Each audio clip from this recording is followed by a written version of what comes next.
नमस्कार. आज आपण एक खूपच मजेदार गोष्ट ऐकणार आहोत. ही गोष्ट आहे बंडू नावाच्या एका साध्या शेतकऱ्याची आणि त्याच्या एका नवीन कोऱ्या इजारीची. तर चला सुरुवात करूया. आपली ही गोष्ट सुरू होते बंडू नावाच्या एका कष्टाळू शेतकऱ्यापासून. तर हा आहे आपला बंडू, एकदम साधाभोळा शेतकरी. आणि ही बघा त्याची नवीन इजार. तो खूपच खुश आहे. पण एक छोटीशी अडचण झालीय. ती इजार घालून बघितल्यावर त्याला कळतं की अरे, इथे तर काहीतरी गडबड आहे. आणि अडचण काय माहितीये, तर ही इजार त्याच्या मापापेक्षा तब्बल 4 बोटं लांब झालीये. हो, फक्त 4 बोटं. पण गंमत म्हणजे ह्याच 4 बोटांवर पुढे सगळी कथा घडणार आहे. आता बंडू विचार करतो की चला, इजार लांब झालीये तर घरातल्या कोणाला तरी सांगून कमी करून घेऊया. त्याला वाटतं की हे अगदी छोटंसं पटकन होणारं काम आहे. म्हणून तो मदतीसाठी आपल्या कुटुंबाकडे जातो. तो सगळ्यात आधी जातो आपल्या बायकोकडे आणि तिला ती इजार दाखवत म्हणतो, अगं ऐक ना, जरा बघ, ही इजार फक्त 4 बोटं कमी करायची आहे. कापून दुमडून शिवून देशील का पटकन? पण सकाळची वेळ म्हणजे घरात कामांची किती घाई असते नाही का.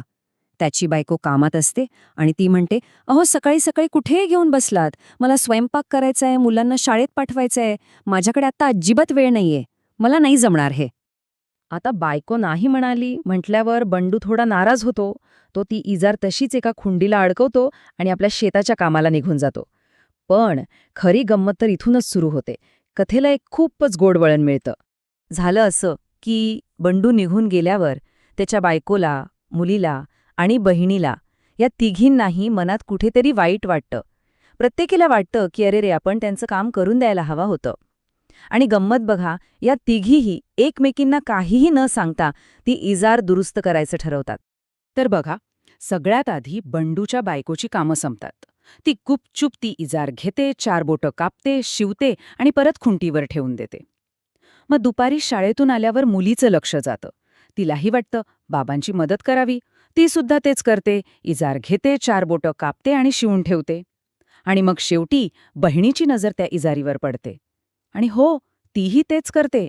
गंमत म्हणजे तिघींनाही वाटत असतं की आपणच बंडूची अडचण दूर केलीये. आता दिवस मावळतो, संध्याकाळ होते. बंडू शेतावरून घरी परत येतो आणि त्याला आठवतं की अरे, आपली इजार आता ती नक्कीच दुरुस्त झाली असेल. तो खूप उत्सुकतेने ती इजार घालायला घेतो. तर आता विचार करा, एकाच इजारीला 3 वेगवेगळ्या जणींनी प्रत्येकी 4-4 बोटं कमी केलंय. म्हणजे एकूण किती? तर ती घातल्यावर बंडूची काय अवस्था झाली असेल. आणि बंडूने ती इजार घातली आणि काय सांगू, घरातले सगळेजण तर त्याच्याकडे बघून अवाक झाले. जी इजार सकाळी लांब होती ती आता इतकी छोटी झाली होती की चक्क गुडघ्याच्या वर गेली होती. हा सगळा प्रकार बघून त्याची बायको सगळ्यात आधी पुढे येते आणि मोठ्या अभिमानाने म्हणते, अहो काळजी करू नका, मी तुमची इजार 4 बोटं कापून दिलीये. ते ऐकून मुलगी लगेच म्हणते, आई थांब, मी पण कापली बाबांची इजार. आणि मग तिसरा आवाज येतो बहिणीचा, अगं वहिनी, मी पण कापली. आणि तेव्हा सगळ्यांच्या लक्षात येतं की नेमका घोळ झाला तरी कुठे. आता एवढा मोठा घोळ झाल्यावर घरात काय झालं असेल. बंडू सगळ्यांवर खूप चिडला असेल, नाही का? पाहूया. अजिबात नाही. उलट बंडूची ती चड्डी झालेली इजार बघून आणि झालेला सगळा गोंधळ लक्षात आल्यावर घरात एकच हशा पिकतो. बंडू सकट सगळेजण खळखळून हसायला लागतात. म्हणजे बघा, ही समस्या प्रेमाच्या कमीमुळे नाही, तर प्रमाणापेक्षा जास्त प्रेमामुळे झाली होती. प्रत्येकाला वाटत होतं की आपण बंडूची मदत करावी आणि त्याच काळजीपोटी हा सगळा गोंधळ उडाला. ही गोष्ट आपल्याला एक साधी पण खूप महत्वाची गोष्ट शिकवते.